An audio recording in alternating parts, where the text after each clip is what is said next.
Himmatnagar B division police station વિસ્તારમાં ગઈકાલે એક ગુનો દાખલ કરવામાં આવ્યો છે, જે આ લૂંટેરી દુલ્હન જે આપ જોતા હો છો, સમાચારમાં સાંભળતા હો છો, એવો જ એક કિસ્સો છે. ફરિયાદી છે સંજયભાઈ સોની. એમની સાથે એક દિવ્યા કરીને છોકરીના લગ્ન કરાવેલા. લગ્ન કરાવનાર છે મનોજ સોની અને કવિતા સોની, જે દિવ્ય શક્તિ મેરેજ બ્યુરો ચલાવે છે હિંમતનગર વિસ્તારમાં જ. અને એમણે આ મેરેજ કરાવી આપેલા અને મેરેજ કરાવવા માટે 2.5 લાખ રૂપિયા લીધેલા. એમની મુખ્ય મોડસ ઓપરેન્ડી એ પ્રકારની હતી હોય છે કે લગ્નમાં અચૂક જે છોકરાઓ કે પુરુષ હોય એનો સંપર્ક કરવામાં આવે અને એમને એમ કહેવામાં આવે કે અમે તમારા લગ્ન કરાવી આપીશું. એ 2.5 લાખથી લઈને 3 લાખ 3.5 લાખ એવી એમાઉન્ટ લેતા હોય છે એમની પાસેથી. અને પછી એકાદ મહિનામાં જ છોકરીઓ કે ભાઈ અમને નાના નાના બહાના બતાવે કે ભાઈ જમવાનું સંતાડી રાખે છે, ઘરે ફાવતું નથી, એમ કરીને અમારે છૂટાછેડા લેવા છે એવું પ્રેશર કરે. છૂટાછેડા ના આપે તો કાયદાકીય કાર્યવાહી કરવાની ધમકી આપે. એટલે જે પણ મેરેજ કરેલા વ્યક્તિઓ હોય એ એમને છૂટાછેડા આપી દેતા હતા.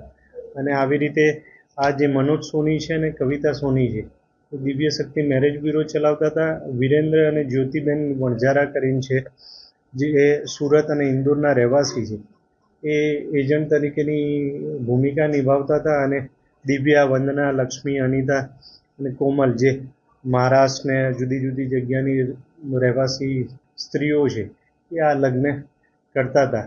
આવી રીતે એ આ લોકો વિશ્વાસઘાત અને ગુનાહિત વિશ્વાસઘાત કરી કાર્યવાહી કરતા હતા. અત્યાર સુધી પોલીસ પાસે 4 લોકો આવ્યા છે કે જેમણે આ પ્રકારની રજૂઆત કરી છે કે અમારી પાસે પૈસા લઈને આવી રીતે લગ્ન કરાવેલા. આ બાબતે હજુ ગુનો જ કાલે જ દાખલ થયેલો છે અને 4 આરોપીઓને અટક કરવામાં આવી.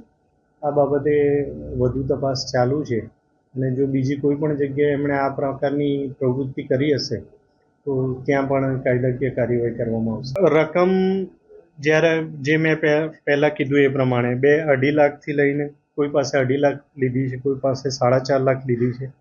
અલગ અલગ એમાઉન્ટ લેતા હતા એ વાત છે.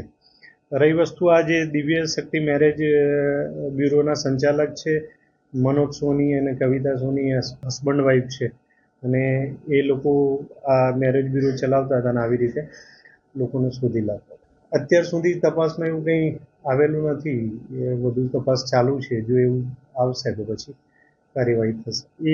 એ બાબત પણ અત્યાર સુધી કંઈ માહિતી ઉપલબ્ધ થઈ નથી કે ભાઈ કોઈ રાજકીય પક્ષ સાથે આ આરોપીમાંથી કોઈ સંડોવાયેલા હોય કે એવું.